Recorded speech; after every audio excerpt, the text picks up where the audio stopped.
So 100 plus sites in 20 minutes is not going to happen. So what Amal and I have done is really try to take out some interesting punchy slides, kind of broken it into 8 sections, and I'll try and take you through 4 of them, and then Amal's going to take over the last 4, and through that we're trying to give you a glimpse of what our take on the Indian startup ecosystem and how it's evolving. First, India's moment. India's emergence as sort of the next economic power has become a mainstream sentiment now. Just a few kind of articles or mentions of that. Now, this is a sentiment that's been there before too. This is 1992, 2003, 2010. So what's changed? We think there's a powerful trifecta of forces. Geopolitical shifts have been spoken about, but that largely impacts manufacturing and exports.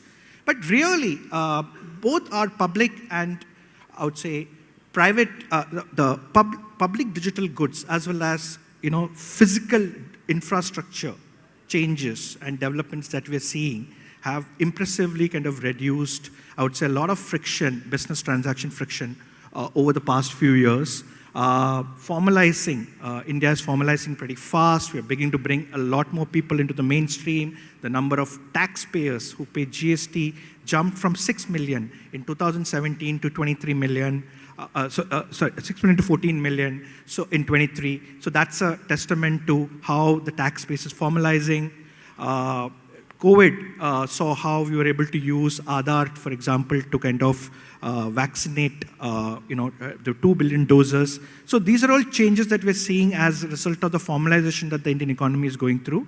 There's also muscular industrial infrastructural policy at play. PLI is a manifestation of that. There are others too.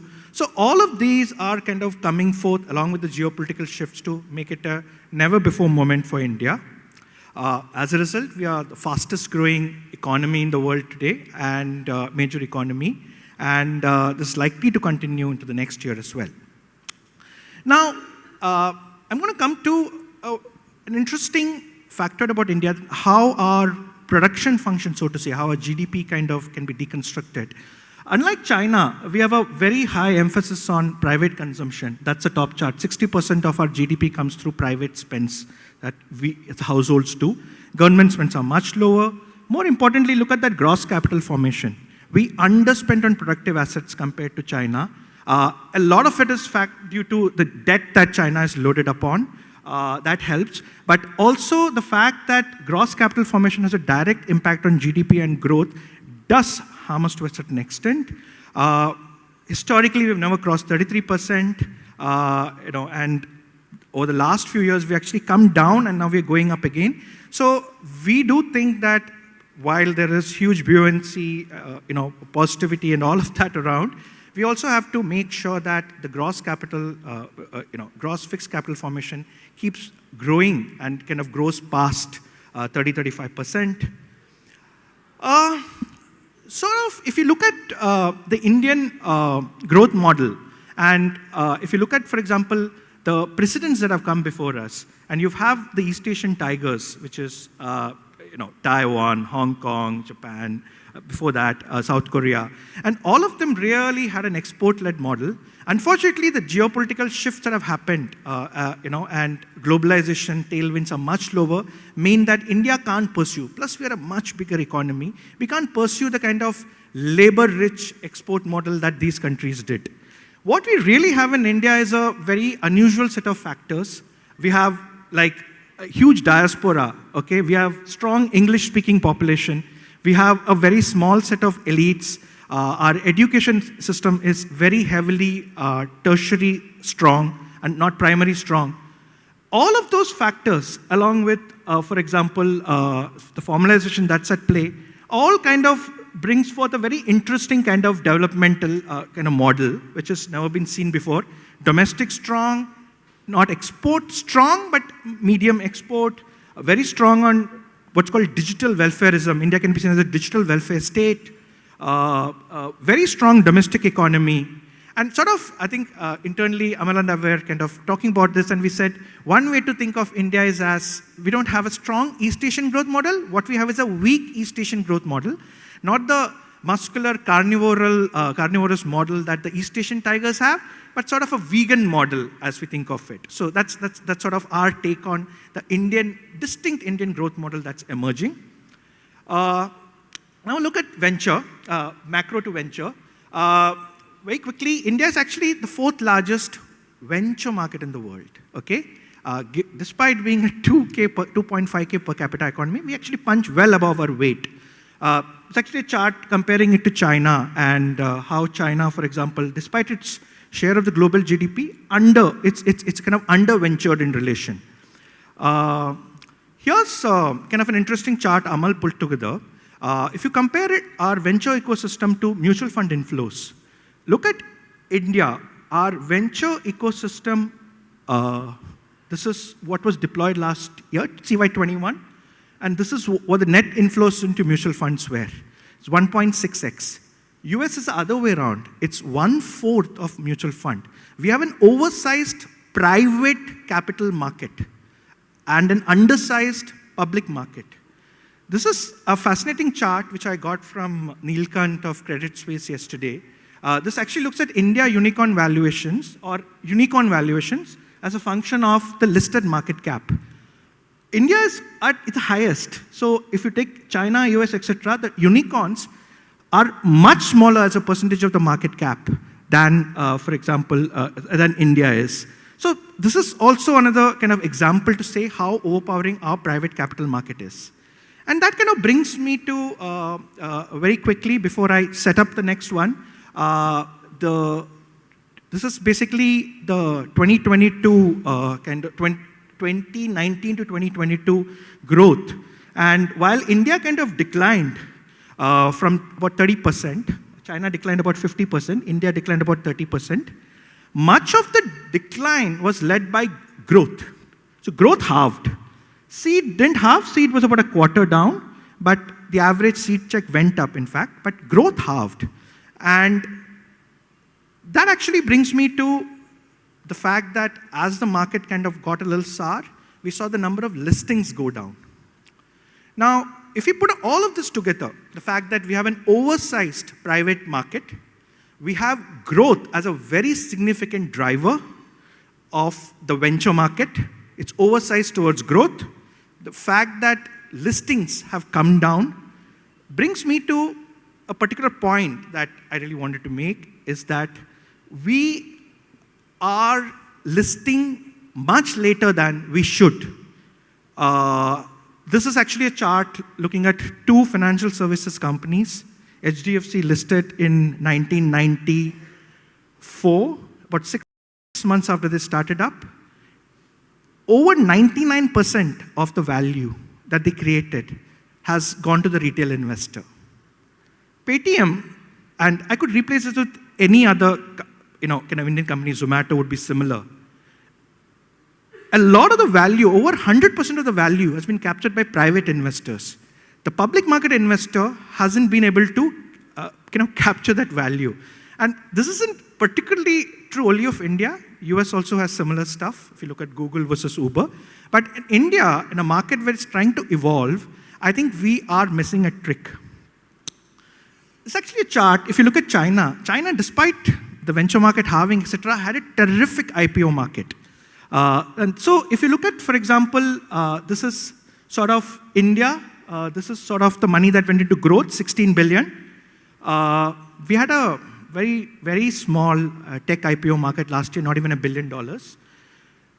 China, for example, had 33 billion going into the growth, about half of this thing, but also had a lot of IPOs, 26 billion. The point I'm trying to say is that our tech venture growth market, the private market, overpowers the listed market. And if we all have to get together and create a compelling product, and end of the day, our product, the outcome has to be in form of a listed stock, then we're not exactly setting it up for success. So that's sort of the point I would like to make. And I think you'll take over Amal now, and yeah. Here at Blume, we like to think of Indus Valley as India's soft power, and we'll take on a few slides to show what we exactly mean, right? We think the Indian ecosystem is now becoming like almost an inspiration for growth for other emerging economies, right? Last year, on a visit to Egypt, one of the VCs told my colleague that they look up to India as an inspiration for the models that are about to come in the next 5 years. They believe India is 5 years ahead of them, and they'd be an inspiration for them, right? And startups like a Meesho, a Cred, a Class Plus, a Postman, they're not copycats of any global decacorn. They're all very India native or emerging markets native startups that are really setting up a high or like an inspiration bar to startups coming up in the next, in the other economies, right? And one of the examples of those, they're really coming out as innovators. And one of those examples that we've seen Indus Valley really pioneering is parallel manufacturing.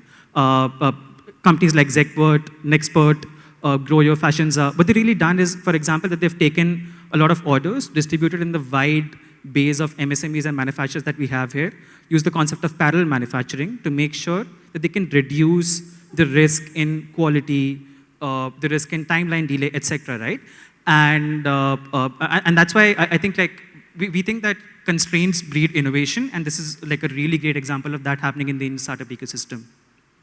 And from innovation comes impact.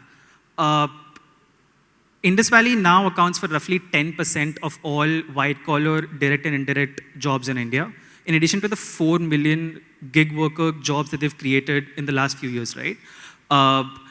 For most of us working here at Blume and even in the wider startup ecosystem, I think just the ability to create positive impact is what keeps a lot of us going on, and numbers like these really, really help, right? And from impact comes influence.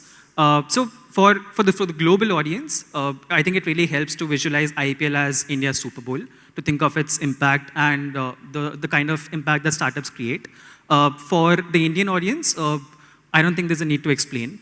And to be honest, in the whole deck, this is one of my favorite slides.